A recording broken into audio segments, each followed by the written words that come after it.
Hello students, SST sixth class जिसमें हम civics यानी कि सामाजिक और राजनीतिक जीवन भाग 1 जो हमारी बुक है उसका फर्स्ट चैप्टर विविधता की समझ, ये चैप्टर हम रीड कर रहे हैं बेटा।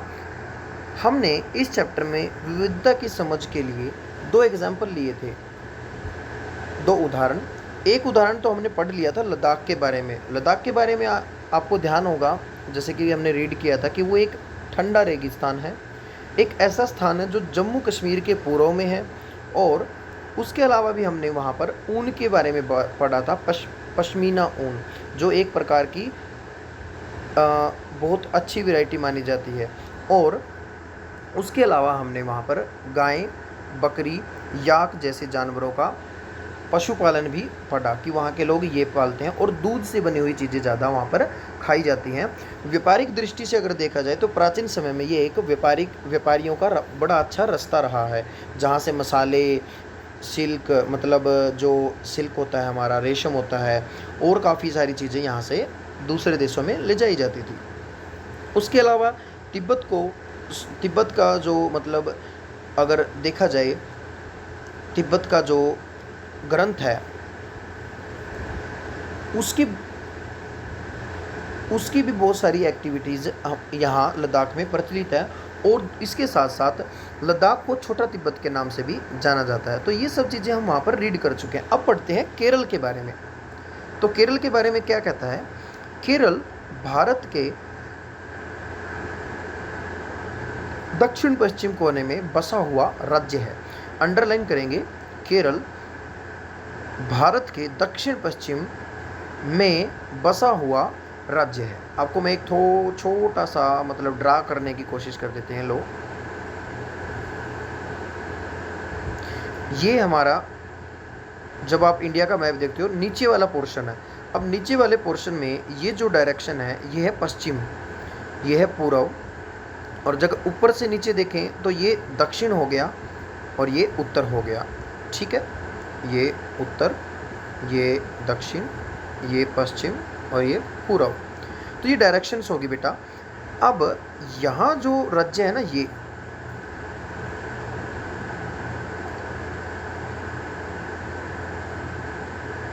ये जो राज्य है जो अभी मैंने बनाया इस तरह से, ये है केरल।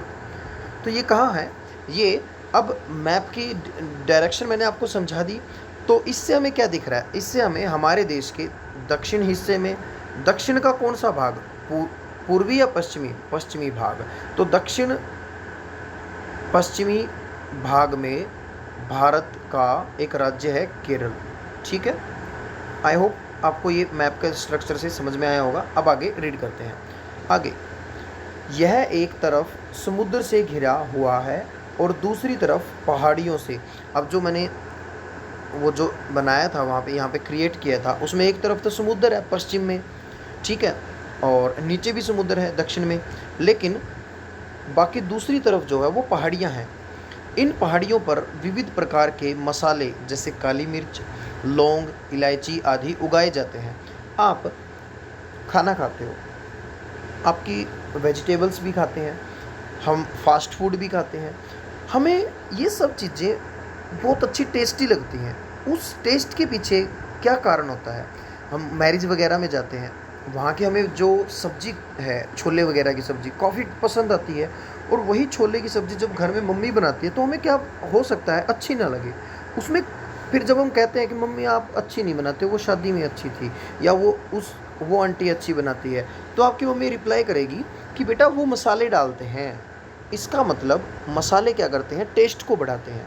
ठीक है, तो जो केरल है ना, केरल को एक तरह से मसालों का राज्य भी कहा जाता है, मसाले की राजधानी भी कह सकते हैं। ये एक ऐसा राज्य है जहाँ से पूरे देश में नहीं, दुनिया के कई देशों में, कई अलग अलग हिस्सों में मसाले भेजे जाते हैं। और आज की बात नहीं है, बहुत पुराने समय से। ठीक है, वास्को डी गामा का नाम शायद आप सबने अभी तक नहीं सुना होगा। एक पुर्तगाली समुद्री यात्री था जो केरल के ही एक कालीकट स्थान पर उतरा था, और जब वो वापस गया ना, यहाँ से मसाले लेकर गया था, और उसकी उसने अपने यहाँ जाकर जब उनको बेचा तो काफ़ी भारी कीमत में बिके थे। ठीक है, काली मिर्च को तो वहाँ काला सोना कहा जाने लगा था इतने। और उसका कारण था बिकने का टेस्ट।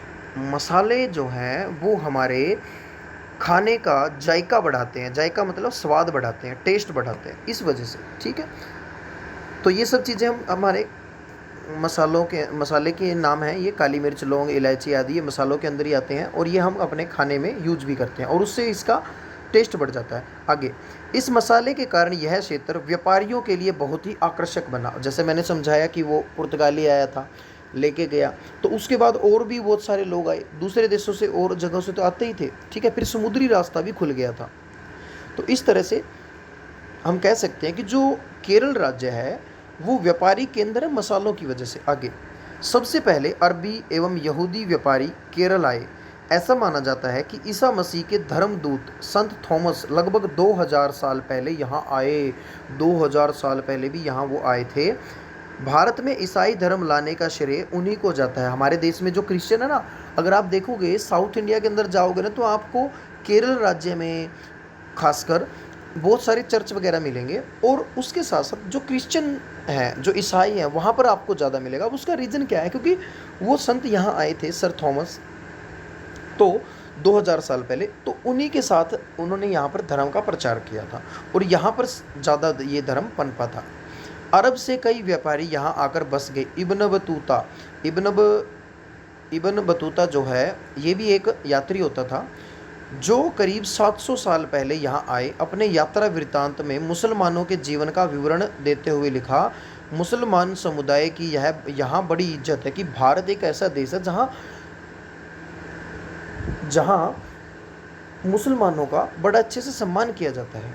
ठीक है, आगे, तो ये सब लोग यहाँ पर हैं। तो अब यहाँ पर क्वेश्चन अंडरलाइन कर लेना एक चीज़, ईसा मसीह के धर्मदूत संत थॉमस 2000 साल पहले आए। कहाँ आए? केरल में। ठीक है, ये ध्यान रखना है। ठीक है, इब्न बतूता कौन था? इब्न बतूता इब्न बतूता कितने साल पहले भारत आया? 700 साल पहले। तो इस तरह के छोटे छोटे क्वेश्चन यहाँ पर अराइज हो जाते हैं, जो मैंने आपको बता भी दिया। आगे, वास्को डी गामा, अभी मैंने रीडिंग इस टॉपिक के आने से पहले मतलब इस टॉपिक में थोड़ी देर पहले ही आपको बताया है वास्को डी गामा के बारे में, तो वो यही है। अब आगे देखिए, वास्को डी गामा पानी के जहाज़ से यहाँ पहुँचे तो पुर्तगालियों ने यूरोप से भारत तक का समुद्री रास्ता जाना, क्योंकि सबसे पहले वास्को डी गामा समुद्री रास्ते से, पुर्तगाली जो था ना, पुर्तगाल से यहाँ आया था। उसके बाद और भी व्यापारियों को, वहाँ के व्यापारियों को वो रास्ता पता चला, वो भी आने लगे।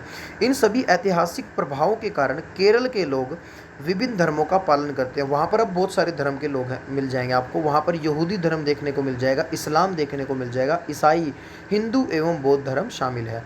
चीन के व्यापारी भी केरल आए। यहाँ पर मछली पकड़ने के लिए जो जाल इस्तेमाल किए जाते हैं वे चीनी जालों से हूबहू मिलते हैं, मतलब जो चाइना में मिलता है ना वही। तो और उन्हें चीना वल्ला कहा कहते हैं। चीना वल्ला क्यों कहते हैं? चीना वल्ला कहने का कारण है क्योंकि जो ये जाल है, ये जो चीन में मछली पकड़ने का जाल है उससे मिलता हुआ है। तो ये माना जाता है कि जो चीन से यहाँ लोग आते थे उन्हीं के द्वारा ये ऐसे ऐसे जाल यहाँ पर लाए गए हैं। इसमें चीन शब्द इस बात की ओर इशारा करता है कि उसकी उत्पत्ति कहाँ हुई होगी। आगे देखो, तलने के लिए लोग जो बर्तन इस्तेमाल करते हैं उसे चीना पट्टी कहते हैं। तलने के लिए, फ्राई करने के लिए, हमारा जो फ्राई पैन होता है, ऐसे ही वहाँ पर फ्राई करने के लिए एक तरह का बर्तन यूज किया जाता है जिसे चीना मट्टी कहते हैं।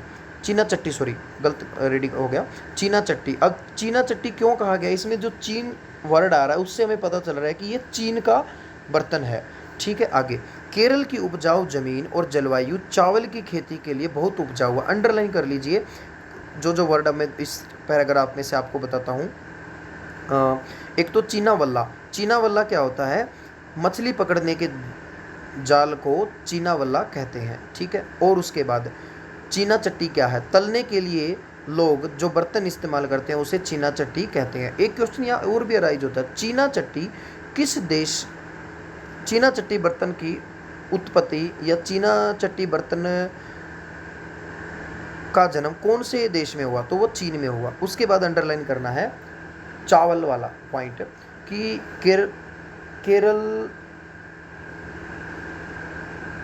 केरल की उपजाऊ जमीन चावल की खेती के लिए बहुत उपयुक्त है। ज़मीन और जलवायु भी, वहाँ के अधिकतर लोग मछली, सब्जी और चावल खाते हैं। अब देखो खाने में क्या है, खाना क्या है, मछली, सब्जी और चावल। ठीक है, आगे। तो ये था हमारा केरल के बारे में, जो हमें उदाहरण दिया गया था उसके बारे में हमारी रीडिंग। हमने क्या क्या जाना, हमने केरल के बारे में जाना कि केरल भारत के दक्षिण पश्चिम का एक राज्य है, जो एक तरफ से समुद्र और एक तरफ पहाड़ियों से घिरा हुआ है। ये जो राज्य है, इन इसकी पहाड़ियों में मसाले काफ़ी उगाए जाते हैं, और मसाले, यहाँ के मसाले विश्व भर में प्रसिद्ध हैं। इसके अलावा यहाँ पर बहुत सारे लोग आए हुए हैं, विदेशों से लोग यहाँ पर आए हुए हैं, जिसके कारण अलग अलग धर्म यहाँ पर, काफ़ी कई धर्मों के लोग यहाँ पर मिलते हैं। यहाँ पर संत थॉमस, जो ईसाई धर्म के धर्मदूत थे, ईसाई धर्म के, हाँ, ईसा मसीह के धर्मदूत कह सकते हैं। धर्मदूत कौन होता है बेटा, जो अपने धर्म का प्रचार प्रसार करता है। ठीक है, अपने धर्म का ज्ञान आगे बढ़ाता है। वो 2000 साल पहले आए। इब्न बतूता यहाँ आया, और वास्को डी गामा और भी बहुत सारे लोग यहाँ पर आए हुए हैं। अगर यहाँ पर और बात करें तो यहाँ पर मछली पकड़ने का जो जाल है वो चीन से मिलता जुलता है, जिसका नाम चीना वल्ला होता है। चीना चट्टी नाम का यहाँ पर फ्राई करने के लिए या तलने के लिए बर्तन यूज किया जाता है। उसके अलावा यहाँ पर चावल की खेती के लिए बहुत अच्छी ज़मीन और जलवायु है। खाने में लोग मछली, सब्जी और चावल खाते हैं। यहाँ पर देखिए, ये बड़ी सी नौका दिखाई गई, ये क्या है, केरल में मनाए जाने वाले त्यौहार ओणम का एक विशेष आकर्षण, नाव प्रतियोगिता, जिसको बोट रेसिंग कहते हैं। ये बोट रेसिंग जो है, ये एक फेस्टिवल होता है ओणम के ऊपर, जो केरला के अंदर करवाया जाता है। ठीक है, ये सभी लोग इस बोट को क्या करते हैं, चलाते हैं। आगे रीडिंग करते हैं। जहाँ केरल और लद्दाख की भौगोलिक स्थितियाँ एक दूसरे से बिल्कुल अलग हैं, वहीं हम यह भी देखते हैं कि दोनों क्षेत्रों के इतिहास एक ही प्रकार के सांस्कृतिक प्रभाव हैं। मतलब अगर हम स्थिति देखें, भौगोलिक स्थिति, तो क्या मिलेगा, दोनों अलग अलग, लेकिन सांस्कृतिक प्रभाव जो है दोनों पर एक ही जैसा है। दोनों ही क्षेत्रों में चीन और अरब से आने वाले व्यापारियों ने प्रभावित किया है। देखो, लद्दाख में भी चीन की तरफ रास्ता जाता था, तिब्बत जो है मैंने बताया था चीन के अंडर में है, तो वो व्यापारियों के हिसाब से आने जाने वाला काम था। और केरल में भी। आगे, जहाँ केरल की भौगोलिक स्थिति ने मसालों की खेती संभव बनाई, वहीं लद्दाख की विशेष भौगोलिक स्थिति और ऊन ने व्यापारियों को अपनी ओर खींचा। केरल की तरफ व्यापारी क्यों आए, मसाले की वजह से, और लद्दाख ऊन की वजह से और भौगोलिक स्थिति की वजह से। इस तरह पता चलता है किसी भी क्षेत्र के सांस्कृतिक जीवन का उसके इतिहास और भूगोल से गहरा संबंध, रिश्ता रहता है। विविध संस्कृतियों का प्रभाव केवल बीते हुए कल की बात नहीं है, हमारे वर्तमान जीवन का आधार ही काम के लिए एक जगह से दूसरी जगह जाना है। हर एक कदम के साथ हमारी संस्कृति, रीति रिवाज और जीने का तरीका धीरे धीरे उस नए क्षेत्र का हिस्सा बन जाता है जहां हम पहुंचते हैं। देखो, आज हम जहां भी रह रहे हैं, अगर वहां से जैसे जैसे हम कहीं और जाएंगे तो हमारे कल्चर में फ़र्क आता जाएगा, संस्कृति में फ़र्क आता जाएगा। ठीक है, हम एक नई संस्कृति में अपने आप को ढालेंगे। उसके साथ साथ जहाँ हम जाएंगे वहाँ पर भी तो अपनी संस्कृति का प्रभाव बनाएंगे। अपने रोज़मर्रा के जीवन में हम मिलजुल कर काम करते हैं और एक दूसरे के रीति रिवाज, परंपराओं में घुल मिल जाते हैं। आगे कहता है, विविधता में एकता। भारत की विविधता या अनेकता को उसकी ताकत का स्रोत माना जाता है। मतलब जो ये विविधता है ना, इसमें अगर देखा जाए है तो विविधता, ये अनेकता है, लेकिन ये ताकत के रूप में देखी जाती है। जब अंग्रेज़ों का भारत पर राज था तो विभिन्न धर्म, भाषा, क्षेत्र की महिलाओं, पुरुषों ने अंग्रेज़ों के खिलाफ मिलकर लड़ाई लड़ी। भारत के स्वतंत्रता संग्राम में अलग अलग परिवेशों के लोग शामिल थे, मतलब अलग अलग समुदाय के लोग थे, अलग अलग एनवायरनमेंट के लोग थे, लेकिन सभी एकजुट थे।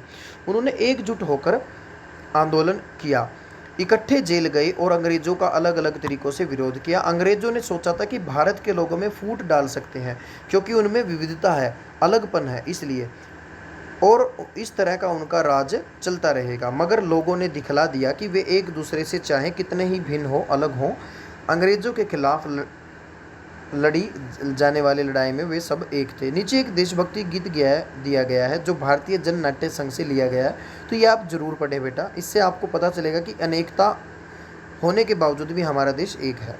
आगे, ये पिक्चर दी गई है जब हमारा देश आज़ाद हो गया तो पंडित जवाहरलाल नेहरू जो हमारे देश के प्रथम क्या थे, अब मुझे ध्यान नहीं है, आपको बताना है कमेंट बॉक्स में कमेंट करके। बहुत इजी सा क्वेश्चन है। पंडित जवाहरलाल नेहरू हमारे देश के प्रथम क्या थे? ठीक है, ये तो पता है कि वो पहले थे, पहले कुछ बने थे पहले, लेकिन वो क्या बने थे वो आपको बताना है। एक और पॉइंट, इनका जो जन्म दिवस है वो किसी और रूप में मनाया जाता है, वो भी आपको करना है। ये आपको एक होमवर्क के रूप में दिया गया है और इसका आंसर आपको इस वीडियो के कमेंट बॉक्स में ही देना है। आगे, यह गीत अमृतसर में हुए जलियांवाला बाग हत्याकांड के बाद गाया जाता था। मतलब जो जलियांवाला बाग हत्याकांड था। अब ये आपके मन में आ रहा होगा जलियांवाला बाग क्या है, हत्याकांड क्या है। तो देखिए, जलियांवाला बाग जो है वो अमृतसर के अंदर एक स्थान है। अमृतसर जो पंजाब के अंदर राज्य है, पंजाब राज्य के अंदर एक शहर है, काफ़ी फेमस शहर है और हिस्टोरिकल प्लेस है, ऐतिहासिक जगह है वो। वहाँ पर एक बाग था जब हमारा देश गुलाम था। 1919 की बात है, बैसाखी का दिन था। तो 1919 बैसाखी का दिन यानी कि जो 13 अप्रैल था, उस दिन वहाँ पर कुछ जो अंग्रेज़ों के कानून थे उनके विरोध में वहाँ पर लोग इकट्ठा हो गए थे। ठीक है, ये जलियांवाला बाग हो गया। अब यहाँ पर प्रॉब्लम क्या थी, यहाँ पर इस जलियांवाले बाग की एक खास बात थी कि ये जैसे ये हो गया जलियांवाला बाग, यहाँ मान लेते हैं। ठीक है, अब इसमें कुआं भी है और इसमें एक मेन बात क्या थी, इसका जो आने जाने का रास्ता था वो एक ही था। मतलब मान लो यहाँ पर, ठीक है, ये इसका एक गेट है, बाकी 4 दीवारी है। ये चारों तरफ से दीवारों से घिरा हुआ था। यहाँ पर बहुत सारे पुरुष, औरतें और उनके साथ बच्चे भी थे। वो सभी यहाँ इकट्ठे होकर मीटिंग करने के लिए बैठे थे, लेकिन कोई ये नहीं था कि अंग्रेज़ों के खिलाफ कोई ज़्यादा बुराइयाँ नहीं, शांतिपूर्ण तरीके से, बिल्कुल शांत, कोई नारे वगैरह नहीं लगाए जा रहे थे, वैसे शांति रूप से डिस्कशन चल रहा था। तभी इस दरवाजे से एक अंग्रेज आया जिसका नाम था जनरल डायर। अब वो जो जनरल था उसने क्या किया, उसने इस गेट से एंट्री मारी और अपनी सेना को भी इस गेट से अंदर बुला लिया। उसके बाद क्या किया गया, इस गेट को बिल्कुल उसने बंद करवा दिया। ये थोड़ा सा पिक्चर में हमारे स्ट्रक्चर में प्रॉब्लम आ रही है, 1 मिनट। ये था जलियांवाला बाग और ये इसकी 4 दीवारी। उसके बाद हमने देखा कि इसमें क्या था, एक मेन गेट था जहाँ से आया जाया जा सकता था, ये वाला। अब यहाँ से किसने एंट्री मारी, यहाँ से जनरल डायर ने। जनरल डायर अंदर आया और उसके साथ बहुत सारे सैनिक थे हथियारों के साथ। ठीक है, उनके हाथों में बंदूकें थी और वो सारे के सारे जो सैनिक थे वो अपनी अपनी बंदूकें लेकर यहाँ ऐसे खड़े हो गए। ठीक है, और जनरल डायर ने ये दरवाज़ा बंद करवा दिया। ये पूरा दरवाज़ा क्या करवा दिया, बंद अंदर से। अब इन लोगों के पास कहीं भागने का रास्ता नहीं था और जनरल डायर ने क्या किया, इन लोगों के ऊपर, जो इधर इतने सारे लोग बैठे थे, ये बहुत सारे खड़े थे, बैठे थे, आपस में डिस्कशन चल रहा था, इन सब लोगों के ऊपर फायरिंग शुरू करवा दी ऐसे। मतलब इनके ऊपर गोली चलाने के आदेश दे दिए। अब ये लोग कहाँ भागेंगे, कहीं भागने का रास्ता नहीं था। कोई कुएं में कूद के जान बचाने की सोच रहा था, लेकिन कुएं में कूदा, कुएं में मारा गया। ठीक है, आज भी बताया जाता है कि जो ये दीवारें हैं ना, इन पे गोलियों के निशान आज भी यूं के यूं बरकरार हैं। तो एक तरह से ये जो कांड था, इसको जलियांवाला बाग हत्याकांड कहा जाता है। ये बैसाखी के दिन हुआ था। आपको पता होगा बैसाखी जो है अप्रैल के महीने में मनाई जाती है। बैसाखी 13 अप्रैल को मनाई जाती है। और 1919, आज क्या चल रहा है, 2021। अगर आप इनका समय चेक करोगे, टाइमिंग, तो इस साल हमने 102 साल 102 साल हो चुके हैं। अब जो अप्रैल 2021 की थी, उस दिन 102 साल हो चुके थे इस एक भयंकर हत्याकांड को। ठीक है, अब इसके बारे में पढ़ते हैं आगे क्या है। इस हत्याकांड में एक ब्रिटिश जर्नल ने उन शांतिप्रिय निहत्थे मतलब देखो जो ये लोग थे ना, इनके पास कोई हथियार नहीं थे, ठीक है, निहत्थे थे, लोगों पर खुलेआम गोलियां चलवा दी थी जो बाग में इकट्ठे होकर सभा कर रहे थे। महिला, पुरुष, हिंदू, मुसलमान, सिख, कितने सारे लोग मारे गए थे अंग्रेजों की पक्षपात पूर्ण नीति का विरोध करने के लिए जमा हुए थे। ये सारे जो अंग्रेजों की नीति थी ना उसके खिलाफ थे, क्योंकि अंग्रेज क्या कर रहे थे, पक्ष ले रहे थे, ठीक है, कुछ ऐसे कानून बना दिए गए थे, तो इस वजह से ये उनके विरोध में, शांतिपूर्ण विरोध में इकट्ठा हुए थे। उसमें से बहुत लोगों की जानें गई और उसमें उसमें उससे भी ज़्यादा घायल हुए। यह गीत उन्हीं शहीदों की याद में गाया गया था। तो ये उन लोगों को एक तरह का समर्पण था ये गीत, ठीक है। आगे, स्वतंत्रता संग्राम के दौरान उभरे गीत और चिन्ह विविधता के प्रति हमारा विश्वास बनाए रखते हैं। मतलब जो स्वतंत्रता के दौरान जो भी गीत बनाए गए थे, जो चिन्ह बनाए गए थे, अलग अलग तरह के नारे वगैरह, वो हमारी विविधता के प्रतीक माने गए हैं, विविधता का में विश्वास दर्शाते हैं। क्या आप भारतीय झंडे की कहानी जानते हैं? स्वतंत्रता संग्राम के दौरान ही भारत के झंडे की परिकल्पना की गई थी।